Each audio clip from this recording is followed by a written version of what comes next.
Hi friends, welcome to Sam institute and welcome to Sam institute daily current affairs. July 9, 2025 నాటి current affairs మనం discuss చేద్దామండి. So మరి వివిధ దినపత్రికలు and ఇంకా online sources ద్వారా మనం ఒక కాంపిటేటివ్ పాయింట్ ఆఫ్ వ్యూలో రానున్నటువంటి పోటీ పరీక్షల దృష్ట్యా మనం ఒక ఎగ్జామినేషన్ పాయింట్ ఆఫ్ వ్యూలో డిస్కస్ చేద్దాం. ప్రాంతీయ, జాతీయ, అంతర్జాతీయ ప్రాముఖ్యత గల అంశాలు, సో అవార్డులు, సో ఇలా అన్ని ప్రతి టాపిక్ అంటే ఈరోజు ఉన్నటువంటి విషయాలను డిస్కస్ చేద్దామండి. సో మరి కరెంట్ అఫైర్స్ని డిస్కస్ చేయడానికన్నా ముందు so July 9, 2025 current affairs headline చూద్దామండి. సో భారత ప్రధాని నరేంద్ర మోడీ గారికి 26వ విదేశీ పౌర పురస్కారాన్ని ఇవ్వడం జరిగింది. సో బ్రెజిల్ దేశం చేత ఈ అవార్డు అనేది పొందడం జరిగింది. దానిపైన విశేషాలు చూద్దాం. అండ్ నెక్స్ట్ వచ్చేసి మనకి సో ఆంధ్రప్రదేశ్లో మరి సత్యసాయి జిల్లాకు చెందినటువంటి ధర్మవరంలోని చేనేత డిజైనర్ అయినటువంటి నాగరాజు గారికి జాతీయ చేనేత పురస్కారం 2024 సంవత్సరానికి వరించడం జరిగింది. అదొక ఇంపార్టెంట్ ఒక అవార్డులలో ఉందండి. అంతేకాకుండా అంతర్జాతీయ పరంగా మరొక అంశం, సో మనకి సురినామ్ దేశం, సో మరి అమెజాన్ పరివాహక ప్రాంతంలో ఉండే దేశం, దక్షిణ అమెరికా ఖండంలో ఉండే దేశం సురినామ్ దేశానికి తొలి మహిళా అధ్యక్షురాలిగా జెన్నిఫర్ సైమన్స్ నియమితులు కావడం జరిగింది. ఆ నేపథ్యం అండి. అండ్ నెక్స్ట్ వచ్చేసి మనకి నీతి ఆయోగ్ సంస్థ, national institution for the transform India నీతి ఆయోగ్ సంస్థ 2025 సంవత్సరానికి సంబంధించినటువంటి ఈశాన్య రాష్ట్రాల జిల్లాలకు సంబంధించిన సుస్థిరాభివృద్ధి సూచిని విడుదల చేయడం జరిగింది. అండ్ నెక్స్ట్ వచ్చేసి మనకి ఖేలో ఇండియాలో భాగంగా అస్మితా లీగ్ అనే కార్యక్రమాన్ని ప్రారంభించారు. 2021 నుండి ఈ అస్మితా లీగ్ నిర్వహిస్తున్నారు. అది ఈ అస్మితా లీగ్ దేనికి సంబంధించింది, ఎక్కడ ప్రారంభించారు అనే ప్రధానమైన ఒక వార్త మనకి ఉందండి. ప్రెస్ ఇన్ఫర్మేషన్ బ్యూరో నుండి ఈ సమాచారం తీసుకురావడం జరిగింది. సో ఇప్పుడు 1 by 1 ఒక్కొక్క కరెంట్ అఫైర్స్ మనం డిస్కస్ చేద్దాం. సో మరి భారత ప్రధాని నరేంద్ర మోడీ గారికి బ్రెజిల్ దేశ అత్యున్నత పౌర పురస్కారం పొందడం జరిగింది. మరి what is the name of that highest award in the Brazil given to the prime minister Narendra Modi గారు? ఏంటంటే ఇది grand caller of the national order of the southern cross అని చెప్పేసి అంటామండి. సదర్న్ క్రాస్ అనే అర్థం వస్తుంది. Grand caller of the national of the order of the southern cross అంటే ఇక్కడ సదరన్ అంటే దక్షిణ అనే భాగం వస్తుంది అనమాట, ఒక డైరెక్షన్. సో మరి అది ఏ దేశ అత్యున్నత పౌర పురస్కారం? ఇది బ్రెజిల్ దేశ అత్యున్నత పౌర పురస్కారం. ఎలా గుర్తుపెట్టుకోవచ్చు? సదరన్ క్రాస్ అనేది మనకి అక్కడ దక్షిణ అమెరికా ఖండంలో ఉన్నటువంటి బ్రెజిల్ దేశం ఇచ్చింది కాబట్టి ఇట్లా దక్షిణ అమెరికా సదరన్ అని ఇట్లా గుర్తుపెట్టుకోవచ్చు అండి. Grand caller of the national of the order of the southern cross. ఇలా మన భారత ప్రధాని నరేంద్ర మోడీ గారికి ఈ పురస్కారం అనేది ఎన్నో విదేశీ పౌర పురస్కారం అంటే ఇది 26వ విదేశీ పౌర పురస్కారం అండి. అంతేకాకుండా భారత్ మరియు బ్రెజిల్ దేశాల మధ్య ద్వైపాక్షిక సంబంధాలని బైలేటరల్ రిలేషన్స్ని బలోపేతం చేయడానికి ఆ విధంగా చేసినందుకు గాను ఈ గుర్తింపుని ఇచ్చినట్లు సో బ్రెజిల్ దేశ అధ్యక్షుడైనటువంటి లూలా ఇనాసియో లూయిస్ డిసిల్వా అని చెప్పేసి అంటామండి. ప్రజెంట్ బ్రెజిల్ దేశ అధ్యక్షుడి పేరు ఏం పేరండి? లూలా ఇనాషియో సో డిసిల్వా అండి. లూజ్ అంటారు, లూయిస్ డసెల్వా అని చెప్పేసి డసెల్వా. సో వీరు మనకి సో ఎవరైనా డిసెల్వా సో వీరే సో బ్రెజిల్ దేశానికి ప్రస్తుతం అధ్యక్షుడు. సో ఈ యొక్క పర్యటనల సందర్భంగా ఎందుకోసం అంటే 17వ బ్రిక్స్ సమావేశం అండి. మరి 17వ బ్రిక్స్ సమావేశం అనేది సో 2025 సో ఎక్కడ నిర్వహించుకోవడం జరిగిందంటే బ్రెజిల్ దేశంలోని రియో డి జనీరోలో నిర్వహించుకోవడం జరిగింది. ఈ క్రమంలో ఈ 17వ బ్రిక్స్ సదస్సుకి భారత్ తరపున హాజరైన భారత ప్రధాని నరేంద్ర మోడీ గారికి ఈ సందర్భంగా ఈ అవార్డు అనేది ఇవ్వడం జరిగింది అనమాట. ఇది ఒక అంశాన్ని చూసుకుందాం. అంతేకాకుండా మరికొంత విషయాలండి ఇక్కడ. సో మరి 26 గ్లోబల్ ఆనర్స్ అంటే ఒక ప్రభుత్వం విడుదల చేసినటువంటి mygov.in ఒక సమాజ వెబ్సైట్లో తీసుకున్నటువంటి సమాచారం అండి ఇక్కడ. సో mygov.in అని చెప్పేసి ఒక సమాచారం ఉంటుంది, ఒక అథెంటిక్ సమాచారం ఇస్తారు. So 26 global honours A reflection of the unstoppable Bharat అని చెప్పేసి మొత్తం 26 అవార్డ్స్ ఏమొచ్చాయని కూడా ఇవ్వడం జరిగింది అనమాట. PM Modi conferred with Brussels highest honour grand caller of the national order of the southern cross అని చెప్పేసి అవార్డు ఇది. సో మన భారత ప్రధాని పొందినటువంటి 26వ విదేశీ పురస్కారం అండి. సో 26వ విదేశీ పురస్కారం ఏ దేశం ఇచ్చారండి? బ్రెజిల్ దేశం ఇచ్చారు. అండ్ 25వ భారత ప్రధాని నరేంద్ర మోడీ గారికి మరి 25వ విదేశీ పురస్కారం ఈ పర్యటనలో వచ్చింది. మరి ఎవరిచ్చారు ఈ 25వ పురస్కారం అని చెప్పేసి అంటే అది కూడా మనకి న్యూస్లో ఉండడం జరిగింది. ట్రినిడాడ్ అండ్ టొబాగో వాళ్ళు, లేదండి ట్రినిడాడ్ అండ్ టొబాగో వాళ్ళు ఇచ్చారు. ట్రినిడాడ్ అండ్ టొబాగో అండి. ట్రినిడాడ్ అండ్ టొబాగో దేశం వాళ్ళు ఈ అవార్డు అనేది ఇవ్వడం జరిగింది. సో అది మనకి ఏంటంటే the order of the republic of the Trinidad and Tobago. So పేరు ఆ దేశం పేరు అందులో ఉంది కాబట్టి ఈజీగా గుర్తుపెట్టుకోవచ్చు. అండ్ నెక్స్ట్ వచ్చేసి ఇక్కడ ఘనదేశం వాళ్ళు ఇచ్చారండి 24వ అత్యున్నత పౌర పురస్కారం the officer of the order of the sea of the ఘన. ఇందులో కూడా ఘనదేశం పేరు ఉంది. అండ్ నెక్స్ట్ వచ్చేసి 24వ విదేశీ పౌర పురస్కారం వచ్చేసి మనకి ఇక్కడ సో ఇది సైప్రస్ దేశం, అంటే సైప్రస్ ఇచ్చినటువంటి అవార్డు. మరి సైప్రస్ దేశ పర్యటనకి వెళ్ళినటువంటి ఒక భారత ప్రధాని నరేంద్ర మోడీ గారికి సో మరి grand cross of the order of the Makarios 3 అని చెప్పేసి ఒక అవార్డుని ఇవ్వడం జరిగిందనమాట. ఇలా శ్రీలంక దేశం వాళ్ళు ద మిత్రభూషణ్ అని ఒక అవార్డు ఇవ్వడం జరిగింది. సో మళ్ళీ స్టార్టింగ్లో మరి ఎవరిచ్చారు ఈ అవార్డు? ఫస్ట్ అవార్డుల పరంపర ఎలా సాగిందంటే సో మనకి సౌదీ అరేబియా దేశం వాళ్ళు ఫస్ట్ ఇచ్చినటువంటి అవార్డు మన భారత ప్రధాని నరేంద్ర మోడీ గారికి order of the king Abdul Aziz అనే అవార్డు పొందడం జరిగిందనమాట. ఇలా సో మనకి భారత ప్రధాని నరేంద్ర మోడీ గారికి వచ్చినటువంటి అవార్డుల పరంపర ఖచ్చితంగా క్వశ్చన్స్ అడుగుతారు. 2025లో వచ్చినటువంటి అవార్డ్స్ లేదా ఇటీవల వచ్చినటువంటి అవార్డ్స్ ఒకవేళ అవార్డు పేరులో ఆ దేశం ఉందని కూడా మనం ఈజీగా గుర్తుపెట్టుకోవచ్చు. అవార్డు పేరులో దేశం లేనప్పుడు ఒక కీ పాయింట్ ద్వారా మనం గుర్తుపెట్టుకోవడానికి మనం ఏర్పాటు చేసుకోవాలన్నమాట. ఇది మనకి భారత ప్రధాని నరేంద్ర మోడీ గారికి వచ్చినటువంటి అవార్డు విషయం పైన. ఇక నెక్స్ట్ వచ్చేసి సో ఆంధ్రప్రదేశ్ రాష్ట్రానికి చెందినటువంటి ఎన్టీఆర్ జిల్లా మైలవరంలోని లకిరెడ్డి హనుమీరెడ్డి ప్రభుత్వ డిగ్రీ కాలేజీలో మనకి ఒక బాటనీ ప్రొఫెసర్గా పనిచేస్తున్న వారే సో ఎవరండి జె రాముడు గారు. సో మరి బాటనీ ప్రొఫెసర్, వృక్షశాస్త్ర అధ్యాపకుడు.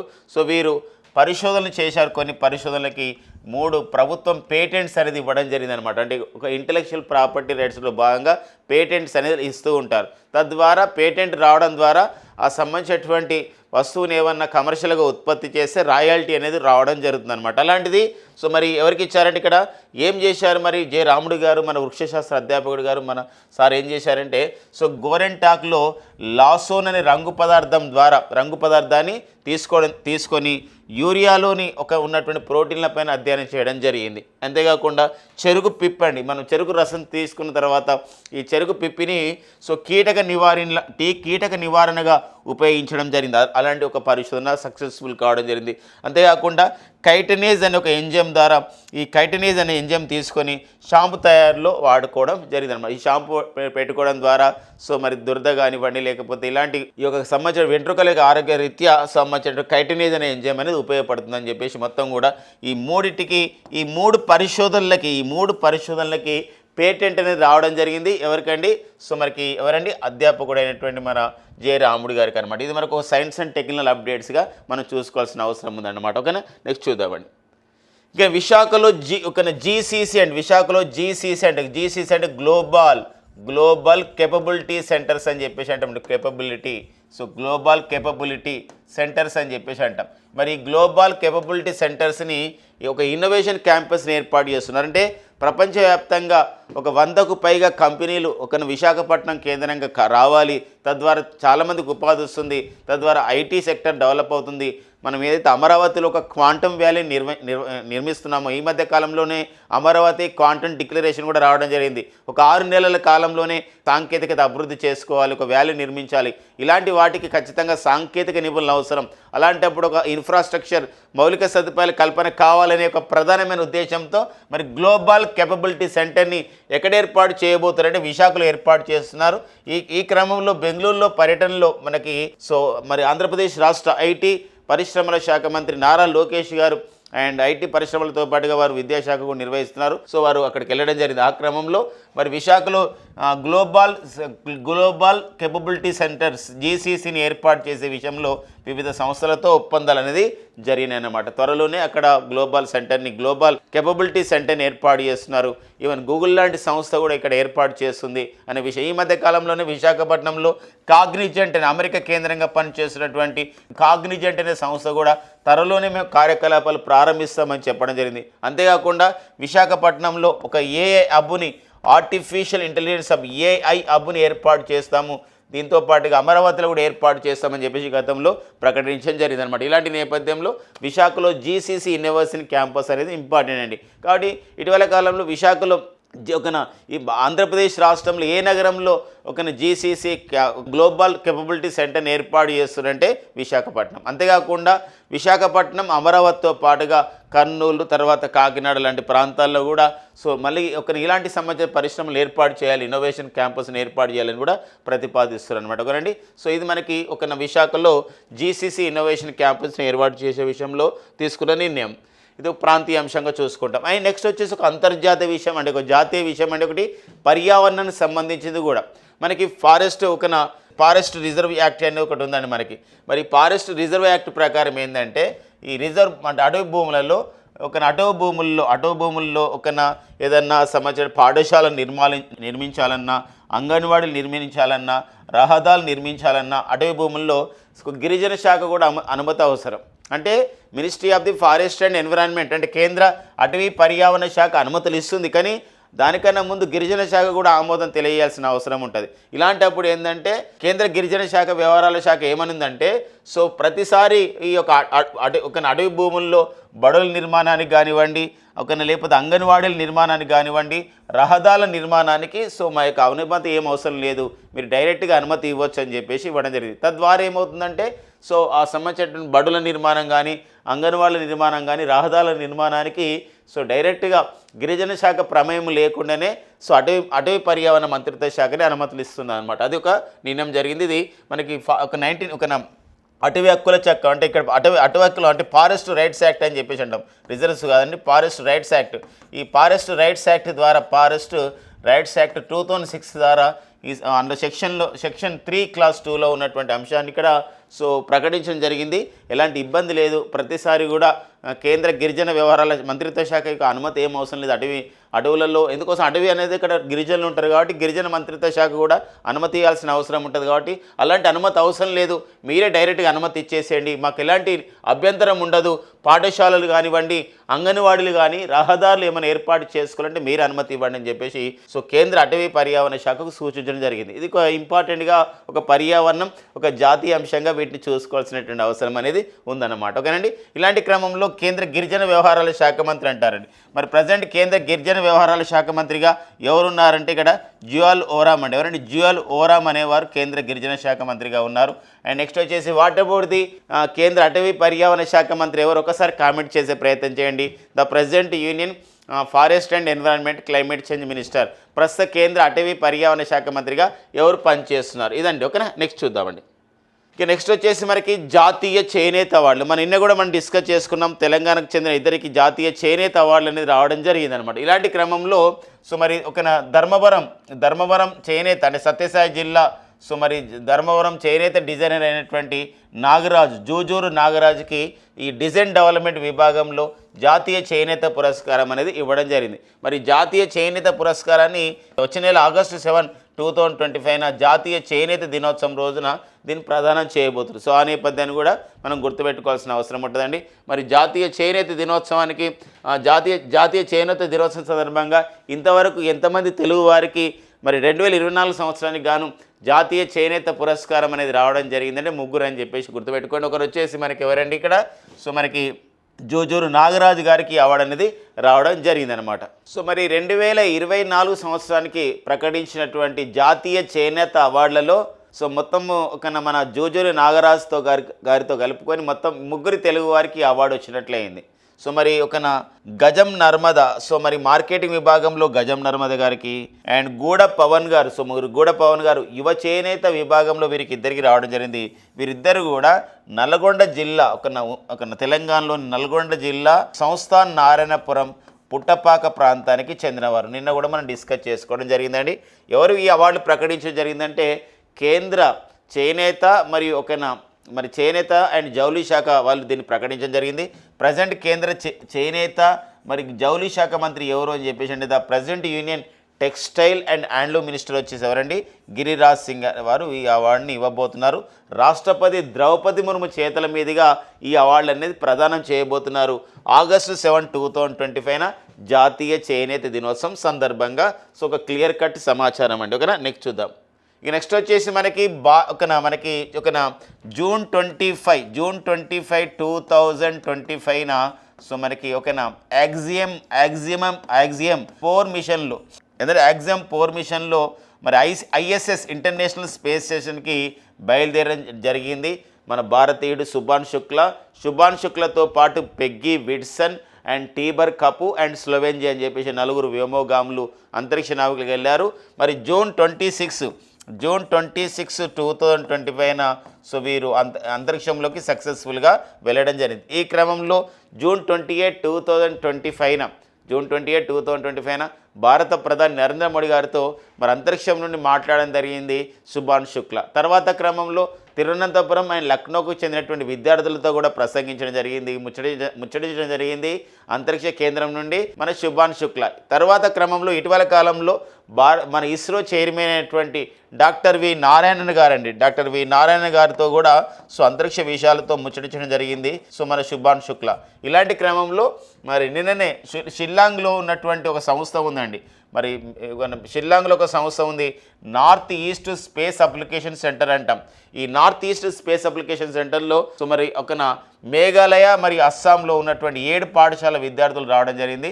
సో వాళ్ళతో కూడా సో అంతరిక్ష కేంద్రం నుండి ఇంటర్నేషనల్ స్పేస్ స్టేషన్ నుండి శుభాన్ శుక్ల ఈ అంతరిక్ష విషయాల్ని ప్రకటించడం జరిగింది అనమాట, మాట్లాడుకోవడం జరిగింది. కాబట్టి ఎవరితో మాట్లాడారు ఇట్లా మనకు వార్తల్లో ఒక వ్యక్తులుగా ఉంటున్న నేపథ్యాన్ని మనం చూసుకోవాలండి ఈ పాయింట్ని. నెక్స్ట్ వచ్చేసి మనకి మరి బ్రిక్స్ అండి, 17వ బ్రిక్స్ సమావేశం అనేది 17వ బ్రిక్స్ సదస్సు జూలై 6 and 7 2025 సో ఎక్కడ నిర్వహించుకోవడం జరిగిందంటే బ్రెజిల్లో జరిగింది. బ్రెజిల్లోని రియో డిజానీరో రియో డిజానీరోలో జరిగింది.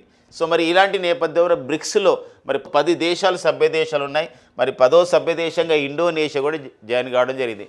ఇప్పుడు ఒక బ్రిక్స్ అభివృద్ధి క్రమాన్ని చూసి ప్రపంచంలో బ్రిక్స్ ఇప్పుడు ఇక్కడ దేశాధినేతలు మాట్లాడుతున్న విషయం ఎందుకోసమంటే సో ఇక్కడ ఒక మల్టీపోలార్ మల్టీలేటరలిజం అని చెప్పేసి అంటాం, మల్టీ నేషనలిజం అని చెప్పేసి అంటాం. ఇక్కడ ఏంటంటే సో మరికి ఒక సంబంధించినటువంటి ఏకధ్రువ ప్రపంచం కానవసరం లేదు, అందరూ కూడా ఇందులో భాగస్వామ్యం కావాలి ప్రపంచ అభివృద్ధిలో అని చెప్పేసి సో మరి ఇలాంటి మాటలు మాట్లాడడం జరిగింది బ్రిక్స్ సమావేశంలో.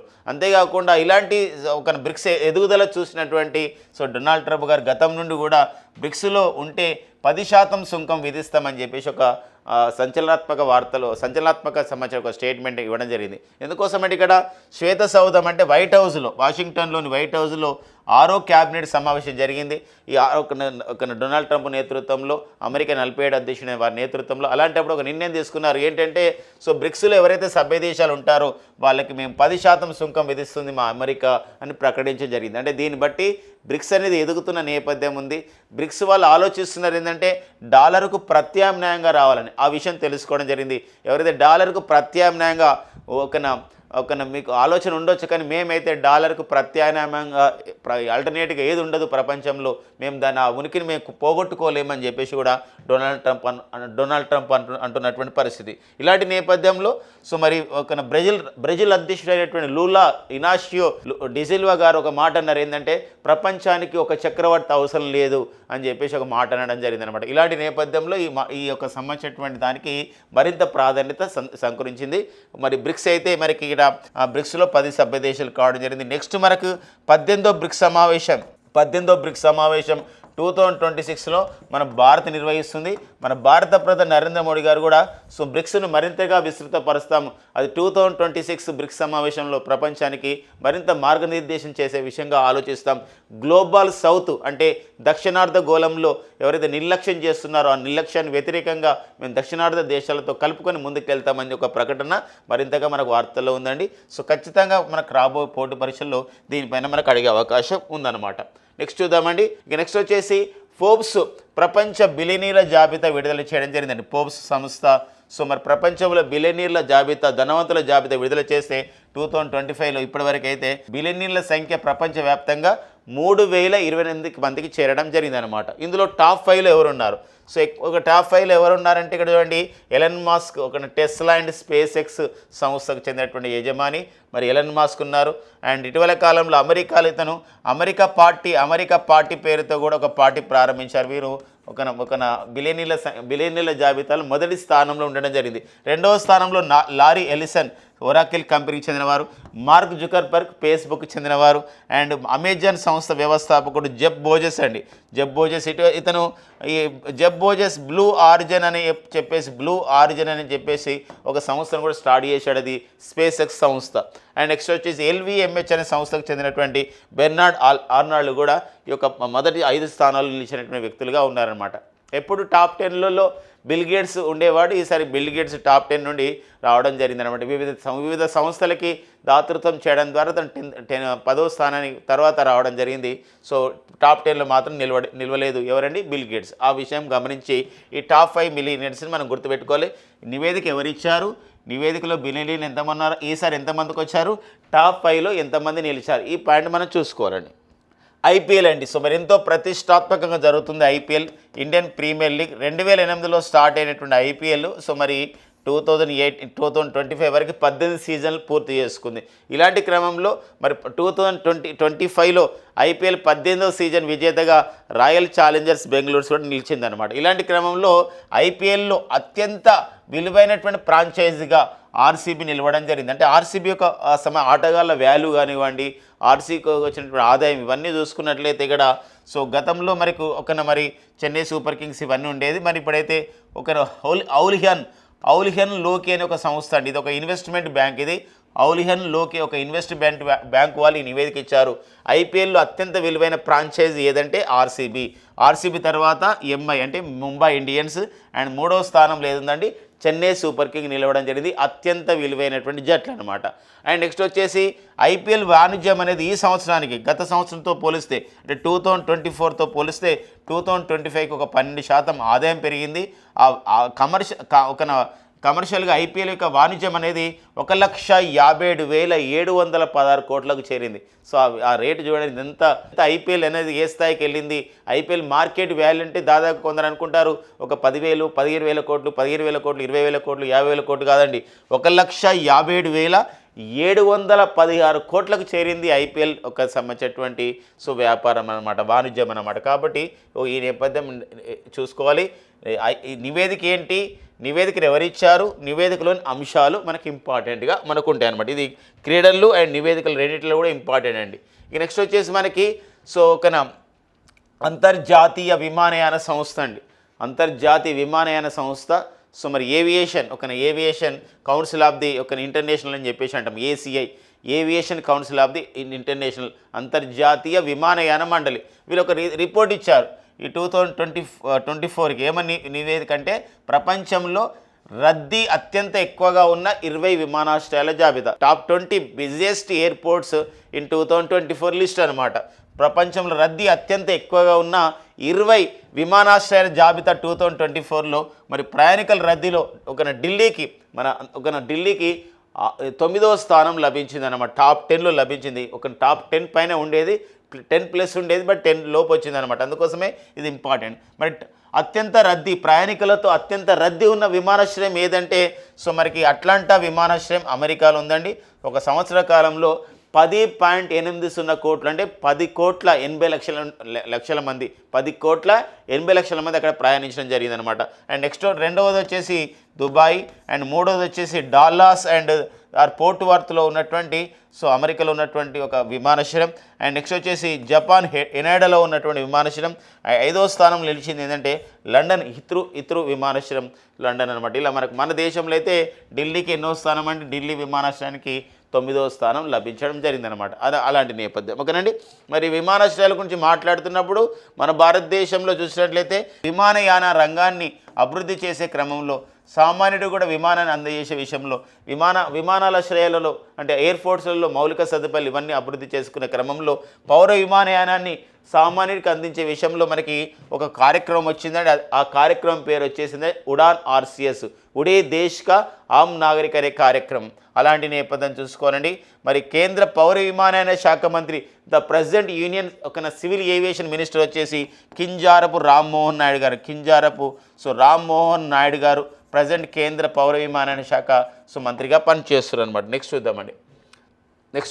మరి నెక్స్ట్ మరొక అంశం, భారత నావికా దళంలోకి ఐఎన్ఎస్ నిస్తార్ ఏంటండి మరి ఐఎన్ఎస్ నిస్తార్ అనేది ఇక్కడ ఏంటంటే మనకి ఇది ఒక డైవింగ్ సపోర్ట్ నౌకగా పిలుస్తాం. మన విశాఖపట్నంలో ఉన్నటువంటి హిందుస్థాన్ షిప్ యార్డ్ సంస్థ దీన్ని అభివృద్ధి చేయడం జరిగింది. ఇది మనకి ఇండో పసిఫిక్ ప్రాంతంలో జలంతర్గాముల భద్రత గురించి, ఏదండి జలంతర్గాముల భద్రత గురించి, సబ్మెరైన్స్ అని చెప్పేసి అంటాం. ఈ జలంతర్గాముల భద్రత గురించి డెవలప్ చేసింది ఐఎన్ఎస్ నిస్తార్. ఇది మనకి భారత నావికాదళంలో ప్రవేశపెట్టడం జరిగింది. కాబట్టి జూలై 8, 2020 పైన విశాఖపట్నంలోని హిందుస్థాన్ షిప్ యార్డ్లో అభివృద్ధి చేసినటువంటి ఈ క్రింది ఏ నౌకను జలంతర్గాముల భద్రత గురించి ఆ విధంగా దాన్ని ఒక జాతికి అంకితం చేశారు. ఇండో పసిఫిక్ ప్రాంతంలో ఆ భద్రత గురించి అంటే అది ఐఎన్ఎస్ నిస్తార్ అనే విషయాన్ని గమనించాడు. వెరీ రీసెంట్గా మనం రష్యా నుండి తీసుకొచ్చుకున్నటువంటి వెరీ రీసెంట్గా మన జూలై 1st వీక్లోనే మరి ఐఎన్ఎస్ తమాల్ అండి, రష్యా నుండి తీసుకొచ్చినటువంటి మరి ఒక యుద్ధ నౌక పేరు ఏం పేరండి ఇక్కడ INS Tamal, Indian national service అని అంటాం. ఐఎన్ఎస్ తమాల్ని మనం తీసుకురావడం జరిగింది, మనం ఇంపోర్ట్ చేసుకోవడం జరిగింది.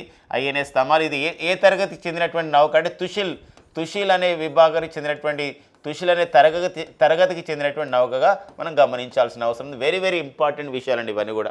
ఈ నావికా రంగం అంటున్నాం కాబట్టి, నావికాదళం అని చెప్పేసి అంటున్నాం కాబట్టి ప్రతి సంవత్సరం కూడా డిసెంబర్ 4ని జాతీయ నావికాదళ దినోత్సవం జరుపుకుంటాం. ప్రజెంట్ మన భారత ప్రధాన నావికాధికారి వచ్చేసి ఎవరంటే admiral D K Tripathi, admiral Dinesh Kumar Tripathi అండి. అడ్మిరల్ దినేష్ కుమార్ త్రిపాఠి అనేవారు ప్రజెంట్ మన భారత ప్రధాన నావికాధికారిగా పనిచేస్తారు అనమాట. ఆ విషయాన్ని కూడా గమనించండి. నెక్స్ట్ వచ్చేసి మరి రాష్ట్రపతికి వార్షిక నివేదికను సమర్పించిన జాతీయ ఎస్సీ కమిషన్ అని చెప్పేసి ఒక ప్రధానమైన వార్త ఉంది. ఒక కరెంట్ పాలిటీ అంశంగా మనం చూసుకోవాలండి ఇక్కడ. అంటే ఆర్టికల్ 338 ప్రకారం భారత రాజ్యాంగంలోని 338 ఆర్టికల్ ప్రకారం మనకి మరి జాతీయ ఎస్సీ కమిషన్ తన బాధ్యత నిర్వహిస్తూ ఉంటుంది. ఇలాంటి క్రమంలో ఎస్సీ కమిషన్ చైర్మన్ అయినటువంటి కిషోర్ మక్వానా మరి 2024-25 వాళ్ళు సాధించిన ప్రగతి అండ్ నెక్స్ట్ వచ్చేసి సంక్షేమ కార్యక్రమాల విషయాలు, ఇంకా తీసుకోవాల్సిన చర్యలపైన కిషోర్ మక్వానా నేతృత్వంలోని జాతీయ ఎస్సీ కమిషన్ అండ్ ఒక సభ్యులైనటువంటి వడ్డేపల్లి రామచందర్ అండ్ లవకుష్ కుమార్ అండ్ ఈ జాతీయ ఎస్సీ కమిషన్ కార్యదర్శి అయినటువంటి గూడె శ్రీనివాస్ గారు భారత రాష్ట్రపతి ద్రౌపది ముర్ము గారికి తమ నివేదికను అందించడం జరిగింది, వార్షిక నివేదికను. ఇది వార్తల్లో వ్యక్తులుగా చూసుకోవాలండి, కరెంట్ పాలిటీ అంశాలు కూడా చూసుకోవాలి.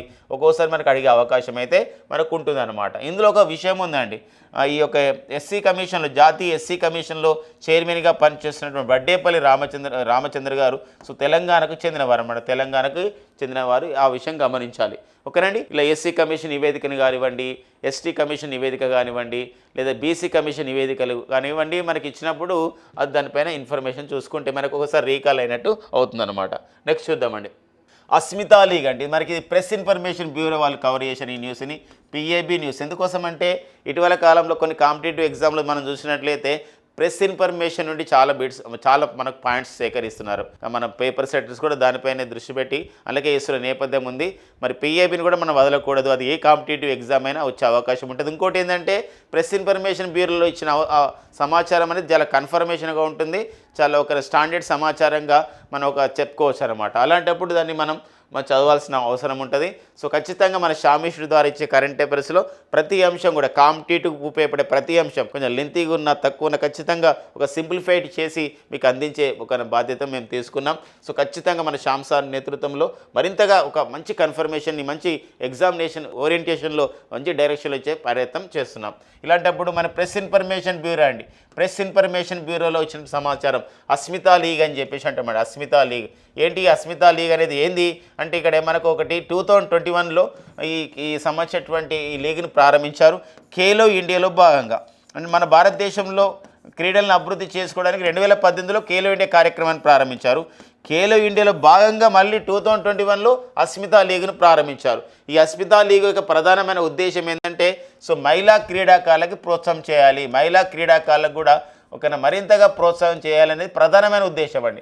బట్ ఈ అస్మితా లీగ్ అనేది ఏ క్రీడాకారుని ప్రోత్సహిస్తుందంటే ఇక్కడ మరి వెయిట్ లిఫ్టింగ్ అండి, పర్టికులర్గా వెయిట్ లిఫ్టింగ్ క్రీడాకారుని ప్రోత్సహిస్తుంది. వెయిట్ లిఫ్టింగ్ మరి ఈ వెయిట్ లిఫ్టింగ్ క్రీడాకారులను ప్రోత్సహించే ఉద్దేశంతో అస్మితా లీగ్ అనేది ప్రారంభిస్తున్నారు. ఈరోజు ఎక్కడ ప్రారంభిస్తున్నారంటే ఉత్తరప్రదేశ్లోని మోడీనగర్లో ప్రారంభిస్తున్నారు.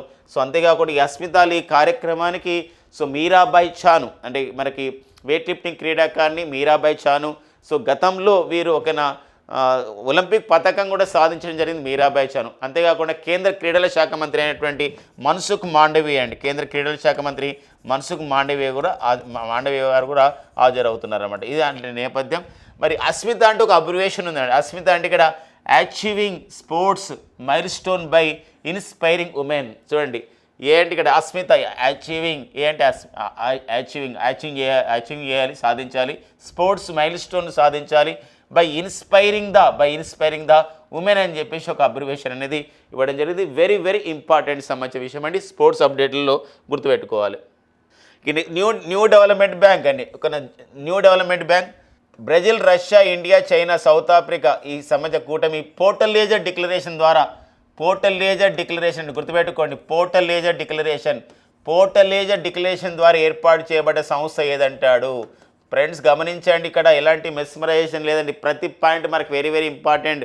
పోర్టలేజర్ డిక్లరేషన్ ఇప్పుడు చూడండి, ఒక ఇలా అంటాడు బాండుంగ్ సమావేశంలో ఏర్పాటు చేయబడ్డ సంస్థ ఏదంటాడు? సో బాండుంగ్ సమావేశం అని చెప్పేసి అంటామండి. సో బాండుంగ్ సమావేశంలో ఏర్పాటు చేయబడ్డ సంస్థ ఏంటంటే అది మనకి నామ్ అని చెప్పేసి అంటాం. అట్లాంటిక్ చార్టర్ ద్వారా ఏర్పాటు చేయబడ్డ సంస్థ ఏదంటారు? అట్లాంటిక్ చార్టర్ ద్వారా. సో అట్లాంటిక్ చార్టర్ ద్వారా ఏర్పాటు చేయబడేటువంటి సంస్థ అంటే ఏంటంటే ఇక్కడ సో ఏదంటే అది యుఎన్ఓ అని చెప్పేసి అంటాం. అలా కాకుండా సో బ్రిటన్ వుడ్స్ మీటింగ్ అని చెప్పేసి అంటాం. మరి బ్రిటన్ వుడ్స్ సమావేశం ద్వారా ఏర్పాటు చేయబడ్డ సంస్థ ఏది అని చెప్పేసి అంటే వరల్డ్ బ్యాంక్ అండ్ ఐఎంఎఫ్ అని చెప్పేసి అంటే ఐఎంఎఫ్ లైక్ దట్ గుర్తుపెట్టుకోండి. పోర్టలేజర్ డిక్లరేషన్ ద్వారా ఏర్పాటు చేయబడ్డ సంస్థ ఎన్డీబీ అంటే ఏంటి అంటే న్యూ డెవలప్మెంట్ బ్యాంక్ అండి. ఎన్డీబీ అంటే ఏంటి? New development bank. So national development bank కాదండి, ఏదండి? New development bank. మరి 2015లో ఏర్పాటు చేశారు ఈ సంస్థని. ఎక్కడ ఏర్పాటు చేశారు? ప్రధాన కార్యాలయం చైనాలోని షాంఘై కేంద్రంగా ఈ సంస్థను ఏర్పాటు చేయడం జరిగింది ఆర్థిక సహకార నేపథ్యంలో.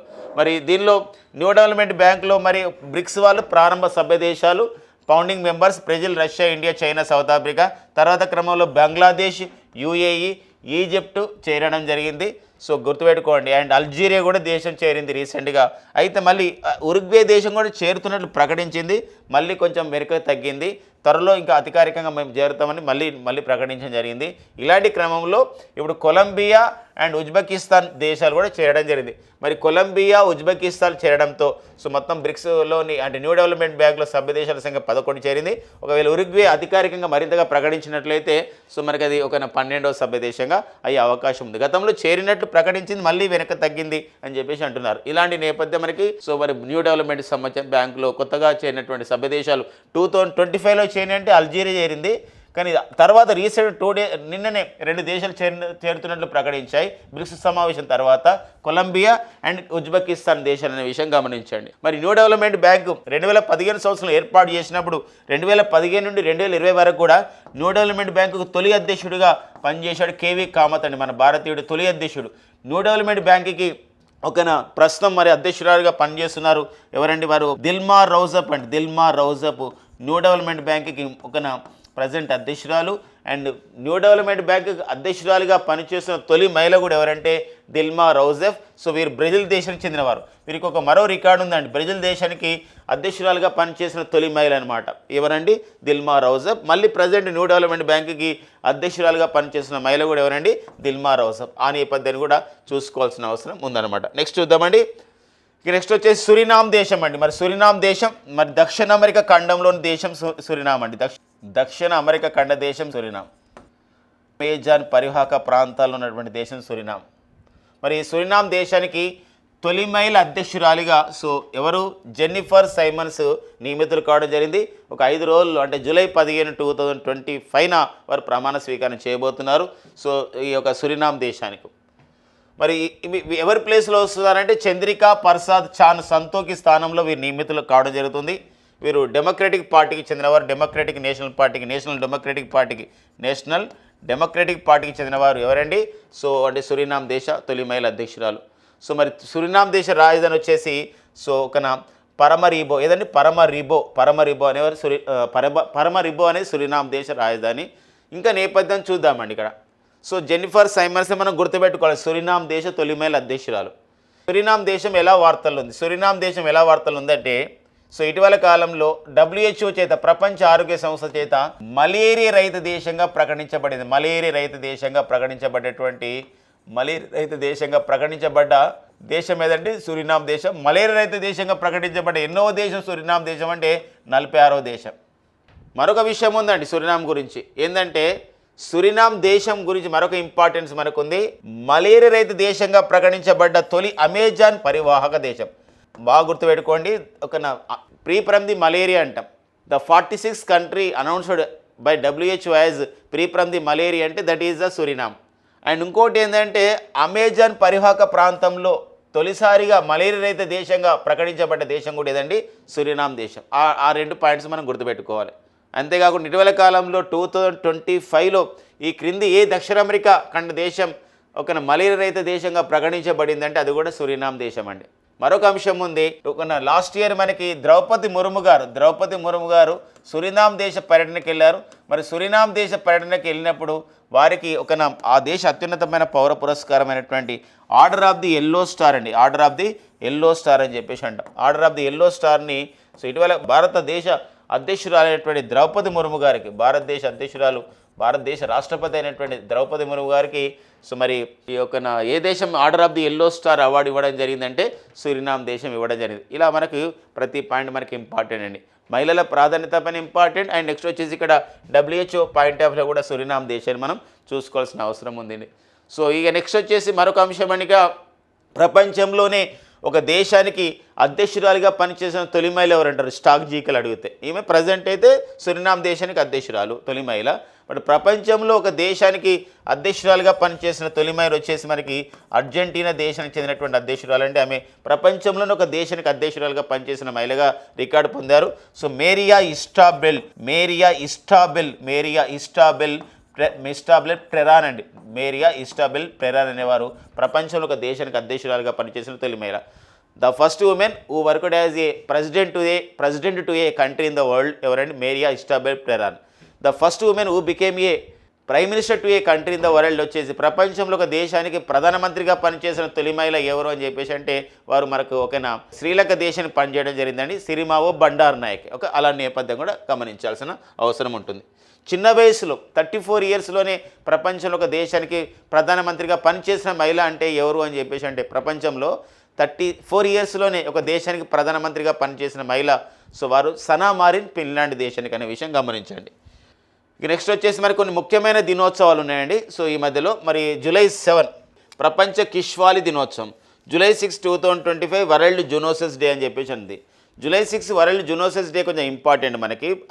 ఐక్యరాజ్య సమితి దీన్ని నిర్వహిస్తుంది, WHO. ఈ జూనోసిస్ అంటే ఏంటంటే జంతువుల నుండి మనుషులకు వచ్చే వ్యాధులు అనమాట. అలాంటి విషయంలో జాగ్రత్త ఉండాలి, అవేర్నెస్ గురించి నిర్వహిస్తుంది. ఎలాంటి ఎదురుత్తం అయితే మనకి ఇవ్వడం లేదనమాట వరల్డ్ జూనోసిస్ డే పైన. బట్ July 7 2025 ప్రపంచ కిష్వాలి దినోత్సవం. అంటే భాషల మనుగడ చాలా ఇంపార్టెంట్ అనే విషయంతో యునెస్కో ఈ ప్రపంచ కిష్వాలి దినోత్సవం నిర్వహిస్తుంది. ఈ కిష్వాలి అనే భాష ఆఫ్రికా ఖండంలో చాలా ప్రముఖమైన భాష అండి. ఆఫ్రికా ఖండంలో చాలా ఫేమస్ అయిన ఒక భాషగా కిష్వాలి అనే భాష మనకు ఉందన్నమాట. దాన్ని అంతరించిపోకుండా చేయాలని ప్రధానమైన ఉద్దేశం. ఒక ఇతివృత్తం కూడా ఇవ్వడం జరిగింది UNESCO, A bridge for the cultural diversity and inter cultural dialogue. అంటే ఈ భాష అనేది మనకి ఏమవుతుందంటే సాంస్కృతిక సంబంధించినటువంటి వైవిధ్యత ఉంటుంది. అండ్ దేశాల మధ్య కూడా ఈ సాంస్కృతిక వైవిధ్యత ఉండాలి. ప్రధానమైన ఉద్దేశం అంటే ఈ భాషనే మనకు సంస్కృతి కాపాడుతుంది అని చెప్పేసి ఒక ప్రధానమైన ఉద్దేశం ఇక్కడ ఇతివృత్తం ఇవ్వడం జరిగిందనమాట. యునెస్కో ఈ దినోత్సవాన్ని నిర్వహిస్తుంది. మరి యునెస్కో అనగా ఏంటి అంటే United Nations Educational Scientific Cultural Organization అని చెప్పేసి అంటాం. ఫ్రాన్స్ రాజధాని ప్యారిస్ కేంద్రంగా పనిచేస్తున్న సంస్థ. అండ్ అడ్రీ అజౌలే, ఎందుకంటే అడ్రీ అజౌలే అనేవారు ఈ ప్రజెంట్ యునెస్కోకి డైరెక్టర్ జనరల్గా పనిచేస్తున్న నేపథ్యం అనమాట. ఓకేనండి, నెక్స్ట్ చూద్దాం. నీతి ఆయోగ్ వాళ్ళు ఒక నివేదిక ఇవ్వడం జరిగింది. ఈ మధ్య కాలంలోనే మనకి సస్టైనబుల్ డెవలప్మెంట్ గోల్స్ నివేదిక కూడా వచ్చింది. మన భారతదేశం 99వ స్థానంలో ఉంది. అదేవిధంగా నీతి ఆయోగ్ ఇచ్చిన నివేదిక ప్రకారం ఏంటంటే ఆ నివేదిక సారాంశం అంటే 2023-24 సంవత్సరానికి గాను నార్త్ ఈస్టర్న్ రీజియన్ అంటే ఈశాన్య రాష్ట్రాల్లో సుస్థిరాభివృద్ధి లక్ష్యాల సూచీలో ఎలా ఉన్నారు ఈశాన్య రాష్ట్రాల విషయంలో, అంటే నార్త్ ఈస్టర్న్ స్టేట్ విషయంలో ఈశాన్య రాష్ట్రాలు అంటారు. మరి NITI Aayog district sustainable development goals index SDG index 2023-24ని విడుదల చేయడం జరిగింది. సో మరి ఇలాంటి నేపథ్యంలో ఇక్కడ రెండు మన కేటగిరీస్ ఇచ్చారు. ఒకటి వచ్చేసి best performing district and front runner status అనమాట. అంటే ఇక్కడ ఈ ఈశాన్య రాష్ట్రాల్లో మరి 7 సిస్టర్గా పిలువబడే ఈశాన్య రాష్ట్రాల్లో మరి బెస్ట్ పర్ఫార్మింగ్ డిస్ట్రిక్ట్ అంటే అత్యున్నతమైన ప్రతిభా పాఠవాలు కనపరిచే డిస్ట్రిక్ట్ ఏంది, ఈ సుస్థిరాభివృద్ధి లక్ష్యాలు 17 సుస్థిరాభివృద్ధి లక్ష్యాలను చేర్చుకునే విషయంలో విధంగా సాధించే విషయంలో అన్నప్పుడు ఇక్కడ సో ఒక నతియాల్, ఈ నతియాల్ అనేది మిజోరంకు చెందినటువంటి మిజోరంలోని నతియాల్ జిల్లా బెస్ట్ పర్ఫార్మింగ్ డిస్ట్రిక్ట్గా గుర్తింపు పొందింది. అంతేకాకుండా మిజోరంలోని కొన్ని జిల్లాలు అంటే జిల్లాల పేర్లు ఇవ్వలేదు. మిజోరంలో ఒక మొత్తం ఈశాన్య రాష్ట్రంలో best performing district sustainable development goal అంటే నతియాల్. బట్ ఇంకా మిజోరం, సిక్కిం, త్రిపురలోని జిల్లాలన్నీ కూడా ఫ్రంట్ రన్నర్ స్టేటస్లో ఉన్నాయని చెప్పేసి ఆ నివేదిక యొక్క సారాంశంగా ఇవ్వడం జరిగిందనమాట. ఇది కూడా ఒక ఇంపార్టెంట్ సూచిగా గుర్తుపెట్టుకోవాల్సిన అవసరం ఉందండి. నీతి ఆయోగ్ అని చెప్పేసి అంటాం, national institution for the transforming India అని చెప్పేసి అంటాం. సో భారత ఒక ప్రణాళిక సంఘ స్థానంలో ఏర్పాటు చేశారు నీతి ఆయోగ్ని. 2015 జనవరి 1న నీతి ఆయోగ్ని ఏర్పాటు చేయడం జరిగింది. ప్రజెంట్ మరి నీతి ఆయోగ్కి ఒక చైర్మన్ అంటే ప్రైమ్ మినిస్టర్ ఉంటారు. నీతి ఆయోగ్ డిప్యూటీ చైర్మన్గా పనిచేస్తున్న వారు వచ్చేసి ఎవరండి, సుమన్ కే బెర్రీ అనేవారు నీతి ఆయోగ్కి ప్రజెంట్ డిప్యూటీ చైర్మన్గా పనిచేస్తున్న నేపథ్యం. సో మరి నీతి ఆయోగ్కి మరి చీఫ్ ఎగ్జిక్యూటివ్ ఆఫీసర్గా బమ్మిడిపాటి వెంకట రామసుబ్రహ్మణ్యం గారు, BVR సుబ్రహ్మణ్యం గారు నీతి ఆయోగ్ చైర్మన్గా CEOగా పనిచేస్తున్న నేపథ్యం అన్నమాట. ఇలా కూడా మనం గుర్తుపెట్టుకోవాల్సిన అవసరం ఉంది. ఇక నెక్స్ట్ వచ్చేసి జామాతా ఎక్సర్సైజ్ అండి. ఇదండి జామాతా ఎక్సర్సైజ్. మరి జామాతా ఎక్సర్సైజ్ అనేది జామాత అనే వర్డ్ సో మరి జై మాతాది అని చెప్పేసి మనం కూడా అంటూ ఉంటాం. ఇక్కడ ఈ వర్డ్ మాత్రం ఎక్కడదంటే యాక్చువల్లీ జపానీస్ వర్డ్ అండి. ఈ జామాత అంటే అర్థం ఏంటంటే మళ్ళీ తర్వాత చూద్దాం, సీ యూ లేటర్, ఒక మళ్ళీ కలుద్దాం లేకపోతే అని అర్థం వస్తుంది. సీ యూ లేటర్ అని అర్థం వస్తుంది. అయితే ఈ పేరుతో జామాత పేరుతో మరి జపాన్ మరియు మన భారతదేశం చెందినటువంటి ఇండియన్ కోస్ట్ గార్డ్ అంటే భారత తీర ప్రాంత రక్షణ దళమైనటువంటి మన భారత్ చెందినటువంటి ఇండియన్ కోస్ట్ గార్డ్ ICG అంటే ఏంటండి, ఇండియన్ కోస్ట్ గార్డ్ వాళ్ళు సంయుక్తంగా సో ఏం చేస్తున్నారంటే ఒక విన్యాసాలు నిర్వహిస్తున్నారు ఇండియన్ కోస్ట్ గార్డ్ వాళ్ళు. దానికి ఏమని పేరు పెట్టడం జరిగిందంటే సో జామాతా ఎక్సర్సైజ్ పెట్టడం జరిగింది. ఇది చెన్నైలో నిర్వహిస్తున్నారు. ఈ క్రమంలో సో జపాన్ దేశానికి చెందినటువంటి యుద్ధ నౌక అయినటువంటి ఇత్సుకుషిమా ఇక్కడ రావడం జరిగిందనమాట. ఆ నేపథ్యంలోనే ఈ జామాతా ఎక్సర్సైజ్ అనేది న్యూస్లో ఉండడం జరిగిందనమాట. ఒకరండి very very important. Bharat Japan దేశాల మధ్య గత జైమెక్స్ అనే విన్యాసాలు కూడా అండి. జైమెక్స్ అనే విన్యాసాలు ఒక భారత్ జపాన్ మధ్య ధర్మగాడియన్ అనే విన్యాసాలు కూడా ఉన్నాయి. భారత్ జపాన్ మధ్య షిన్యూ మైత్రి అనే విన్యాసాలు ఉన్నాయి. భారత్ జపాన్ మధ్య సో షిన్యూ మైత్రి విన్యాసాలతో పాటు వీరగార్డెన్ విన్యాసాలు కూడా ఉన్నాయి. వీరగార్డెన్ విన్యాసాలు కూడా ఉన్నాయండి. వీరగార్డెన్ విన్యాసాలు. సో మరి జైమెక్స్ విన్యాసాలు అనేది ఏ తరహా విన్యాసాలు అంటే ఇది నావిక విన్యాసాలు. ధర్మగార్డెన్ విన్యాసాలు అనేది ఏ తరహా విన్యాసాలు, ధర్మగార్డెన్ అంటే అది సైనిక విన్యాసాలు భారత్ జపాన్ మధ్య. అండ్ షిన్యూ మైత్రి వీరగార్డెన్ వైమానిక విన్యాసాలు అయితే ఇప్పుడు మరి జామాతా ఎక్సర్సైజ్ అనేది ఏ తరహా విన్యాసాలు అనేవి సో జామాతా విన్యాసాలు అనేది ఇది కూడా మనకి నావిక విన్యాసాలుగా మనం చెప్పుకుంటున్నాం అనమాట. ఓకేనండి. సో మరి జపాన్ దేశ నావికాదళం అండ్ భారతదేశం చెందినటువంటి భారత నావికాదళంలో భాగమైనటువంటి ఇండియన్ కోస్ట్ గార్డ్ ICG వాళ్ళు ఇందులో పాల్గొనబోతున్నారు అనమాట. ఓకేనండి. సో నెక్స్ట్ వచ్చేసి మనకి ICG అని అంటున్నాం అంటే ఇండియన్ కోస్ట్ గార్డ్కి మరి ప్రజెంట్ డైరెక్టర్ జనరల్గా ఎవరున్నారు? The present director general of the Indian coast guard వచ్చేసి ఎవరండి? సో పరమేశ్ శివమణి అండి.